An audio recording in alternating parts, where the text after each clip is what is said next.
What's good, people? No, let's not do that. Hi guys, my name is Benji and welcome to another graphics tutorial. Today I'll be sharing how we came up with the Toli Weka match, the most recent match that we put out the past few weeks. I hope you've got yours. I'll be taking us through how I came up with the design, what the inspiration is behind it, and yeah, step by step. So the idea behind this design was to create a sense of belonging for the people in our community and even those outside our community. I was reading Isaiah 41 and this verse hit me, and I felt that it would connect with what the concept was initially. Hence we chose this verse and try to, switch it up, even add a little bit of vernacular to, make it a bit relatable and emphasize the fact that you are not alone. I used Illustrator for this particular design and I'm just going to take us through how I did it. So I start by creating text. In this case, do not be, and also create some more text. Afraid. Now I change this font to Aurelia and this other one to another font I like called Bolandes.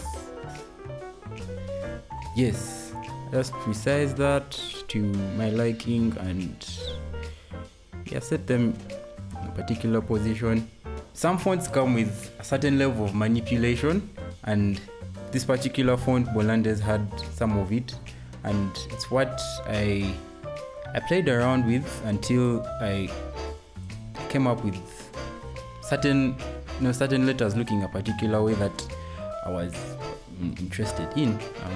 I wanted to have the text slanting to give it a bit of vibe. I think it's something that we do quite a number of times.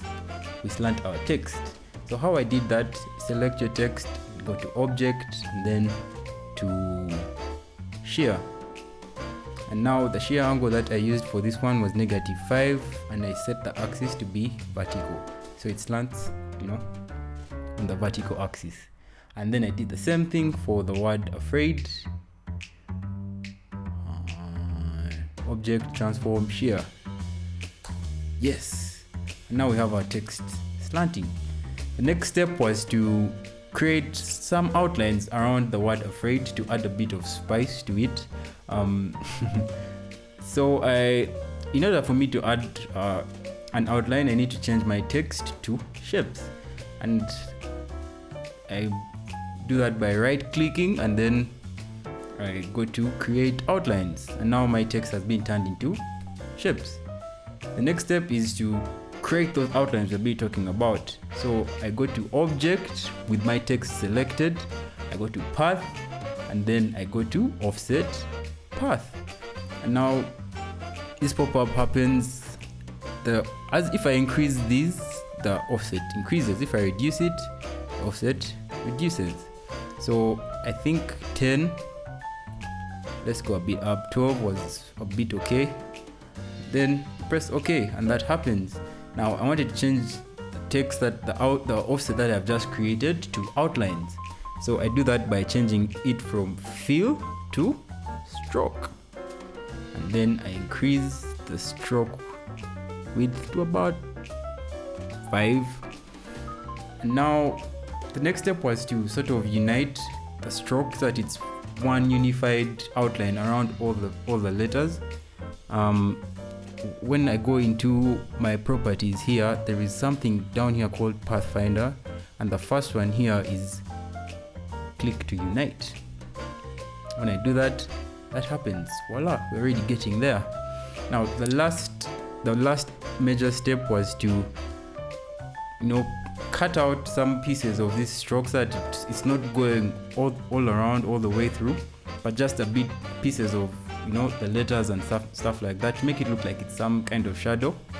I'll start by releasing our stroke that we have just created, so that I can have individual parts selected, or ungroup that to have it even more editable. So I select my stroke and then I select the scissor tool. And now I'll just go around cutting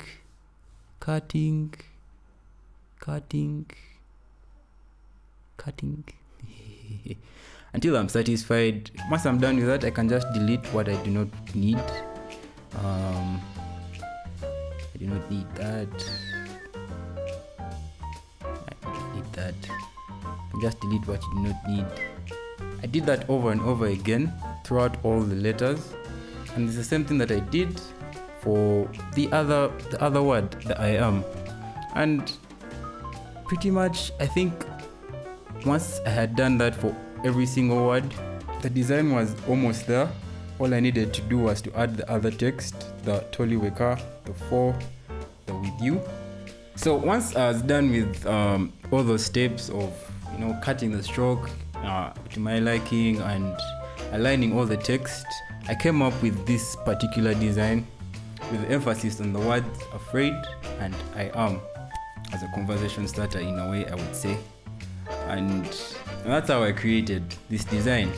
I left it in black and white so that I can translate it into the t-shirts that you guys now see on the posters that we share around for advertising, which I will share in our next video how I did that also. Stay tuned, don't forget to subscribe, hit the notification bell so that you do not miss another video like this. Leave a comment and tell us what you think, what other video you'd like us to share with you, what other content you'd like us to share with you. And yeah, if you're keen on learning, be sure to subscribe so that you don't miss out on anything.